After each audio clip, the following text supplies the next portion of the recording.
आणि 100% महानगरपालिकेवर भारतीय जनता पार्टीचा झेंडा लागणार.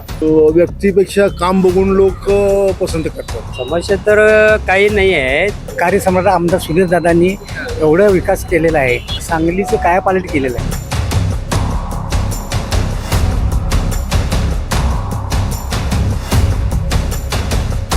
सांगली महानगरपालिकेचा आढावा घेण्यासाठी आज आपण आलेलो आहोत सांगली येथे. सांगली येथील स्टेशन रोडवरती आपण आता आहोत आणि इथल्या लोकांशी आपण जाणून घेऊयात की त्यांचे जे काही प्रश्न आहेत, त्याच्या जे काही समस्या आहेत त्या आपण त्यांच्याकडूनच जाणून घेऊयात. दादा काय सांगाल, इथे सांगलीमध्ये कोणकोणते प्रश्न आहेत आणि कोणकोणत्या समस्या तुम्हाला जाणवतात? सांगलीत काय आता भारतीय जनता पार्टीचे आमदार आहेत, त्यांनी बरीचशीच कामं पूर्ण केलेली आहेत. काही किरकोळमध्ये राहिले असतील कामे, तेही पूर्णत्व होतील याची गॅरंटी आहे. आणि भारतीय जनता पार्टीचीच महापालिकेत सत्ता येणार. का भारतीय जनता पार्टीच का? केंद्रात भाजप आहे, राज्यात भाजप आहे, तसं सांगलीतही भाजप आणि आमदारही भाजपचे आहेत, त्यामुळे सत्ता भाजपचीच यावी अशी. जरा तुम्ही काय सांगाल, तुम्हाला इथं काय समस्या जाणवतात? समस्या तर काही नाही आहेत. फक्त काय आहे, आता सध्या सांगलीचे म्हटले आमदार सुधीरदादा गाडगीळ आहेत आणि त्यांच्या हातून बरेच कामं चांगले झालेले आहेत, काय अडचण नाही. आणि इथल्या नागरिकांचाही काही तक्रार नाही आहे, कारण बऱ्यापैकी त्यांनी कामं पूर्ण केलेले आहेत. काय राहिलेले असतील ते आता इलेक्शन झाल्यावर काय अपुरे राहिले असतील थोडेफार, तेही ते पूर्ण करतीलच. तर विषय म्हणजे काय, आता महापालिकेत जर सत्ता आली पूर्ण, तर राज्यातही भाजपचं सरकार आहे आणि केंद्रातही भाजपचं सरकार असल्यामुळं आमची कामं कुठेही थांबणार नाहीत. आम्हाला याची पूर्ण गॅरंटी आहे. आणि आमदार सुधीरदादा गाडगीळ असल्यामुळं तर काही विषयच येत नाही आहे.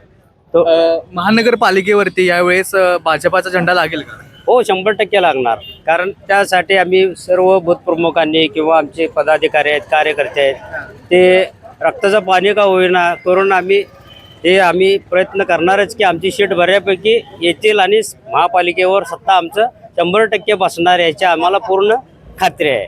तर काय सांगाल, एवढी गॅरंटी यांना का वाटते की महानगरपालिकेवरती भाजपाच येईल? गेले 10 वर्ष कार्यसम्राट आमदार सुधीर दादांनी एवढा विकास केलेला आहे की सांगलीचं कायापालट केलेलं आहे. रस्ते, गटारी, उड्डाणपुलं, बाकीचे. तर त्यामुळे नाही की आमची सत्ता 100% येणार, भाजपच येणार. का बरं? विरोधी पक्षनेते म्हणतात आमचे येणार, तुम्ही म्हणतात कारण आता विद्यमान आमदार सुधीरदादा गाडगीळच आहेत ना, त्यामुळं जे महापालिकेत जे येणार आहेत ते निवडून, ते दादांच्याकडे बघूनच मतदान करणार लोक. त्यामुळे ते 100% येणार. सुधीरदादा गाडगे यांच्याकडे बघून इकडे मतदान होईल असं वाटतंय आणि त्यांच्या मार्फत विकास कामं झालेत आणि इथून पुढे होतील का? 100% होणार. कोणकोणती विकास कामं सांगलीत व्हावी अशी तुमची इच्छा आहे? सांगलीत काय शहरी नाल्याचा प्रश्न एक महत्त्वाचा आहे, तो मार्गी लागेल, 100% लागेल. त्याची पूर्ण दादानी सगळं दिलेलं आहे मंजुरीला. तसेच पाण्याचा प्रश्न तोही पूर्ण होईल, त्यासाठी 100% दादा प्रयत्न आहेत.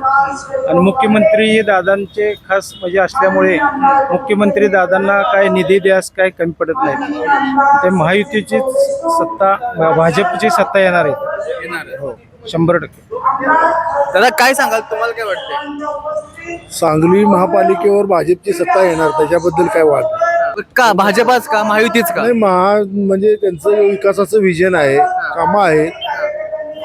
केंद्र म्हणा, राज्य म्हणा किंवा खालच्या पातळीवर, गाव पातळीवर, शहर पातळीवर महापालिकेच्या ह्याच्यात दादांचंही काम आहे.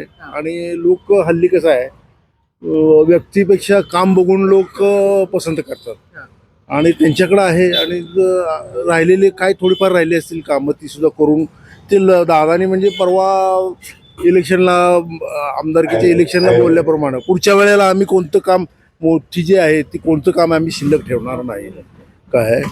जी काय आहे ती शिल्लक ठेवणार नाही. कामं म्हणजे कामं म्हणजे आहे हे सांगायला तुम्हाला काम राहणारच नाही म्हणा, अशा पद्धतीनं हे झालं आहे. आणि धडपडे किंवा हे करणारे लोक आहेत ते काय म्हणजे त्याच्यामुळं कोणतंही काय, आणि लोकांना दिसतंय ते उगाच म्हणजे ते टीका करतात किंवा शेवटी काय कामं करणे आणि टीका करणे ह्यात बोलले, ह्यात फरक असतोय फार. जे इतरांना जे जमलं नाही ते 2 टर्ममध्ये दादाने करून दाखवले आणि राहिलेली पण ते म्हणतात त्याप्रमाणे राहिलेली कामं पण या आमदारकीच्या ह्याच्या पिरियडमध्ये पूर्ण करून टाकतील. त्यामुळं त्यांची सत्ता भाजपची आता ऑलरेडी होतीच, परत यायला याच्यापेक्षा जास्त मतांनी नगरसेवक निवडून महापालिकेवर एक हाती भाजपचा झेंडा लागायला हरकत नाही. सांगली जे आहे ते सांगलीचे आहे ते पूर्णपणे काँग्रेसचा बालेकिल्ला मानलं जायचं, पण आता वारंवार भाजपच्या सीटा इथे निवडून येतात. याच्या वाटेचं कारण काय? भाजप कसं आहे, कामाचं काँग्रेसवाले होते ते बाबा हे करू ते करू, निवडणुकीच्या वेळेला जाहीरनामा किंवा आश्वासन देऊन सत्ता आल्यानंतर त्या पद्धतीने काही कामं होत नव्हतं. पण आता तुम्ही बघताय 10 वर्षात की दादांच्या त्या रीतले विषय नसताना सुद्धा त्याने निधी आणून किंवा हे करून आता ते बघताय, ते काम बघताय, बोलतंय.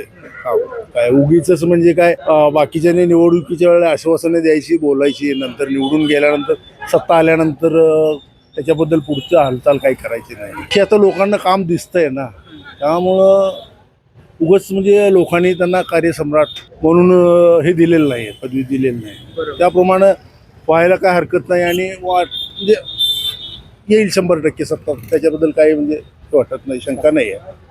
आता तुम्ही काय सांगाल, काँग्रेसचा बालेकिल्ला आता भाजपाने गड जिंकलेला आहे आमदारकीला, ह्यावेळी पण तसंच होईल का? हो, 100% होणार. का तर कार्यसम्राट सुधीरदादा गाडगीळ जे आहेत ना, त्यांनी दिलेल्या वचनाप्रमाणे सर्व कामं पूर्ण केलेले आहेत. आणि ह्यावेळी पण ते 100% आमचे बूथ प्रमुख असू दे, कार्यकर्ते असू दे, पदाधिकारी असू दे, यांचा एक प्रयत्न असणारच आहे की आमची 100% आमची भाजपची सत्ता यावं आणि येणारच. काय त्याच्यासाठी आम्ही प्रयत्नशील आहे आणि याच्या पलीकडे जाऊन आम्ही काम करणारच आहे. आणि 100% महानगरपालिकेवर भारतीय जनता पार्टीचा झेंडा लागणार आणि आमचे महापौर असतील, नगरसेवक असतील, काय हे आमचे असणार आहेत 100%. आता सांगलीकर यावेळी गट तट की विकास कामं निवडतील? विकास कामे निवडते. हो, गॅरंटी आहे तुम्हाला? हो, 100%. आणि एकंदरीत तुमचे सगळे उमेदवार निवडून येतील? हो, 100% येणार. हो, कारण विकासाच्या कामावर सगळे नगरसेवक निवडून येणार भाजपचे. येणार. हो. धन्यवाद.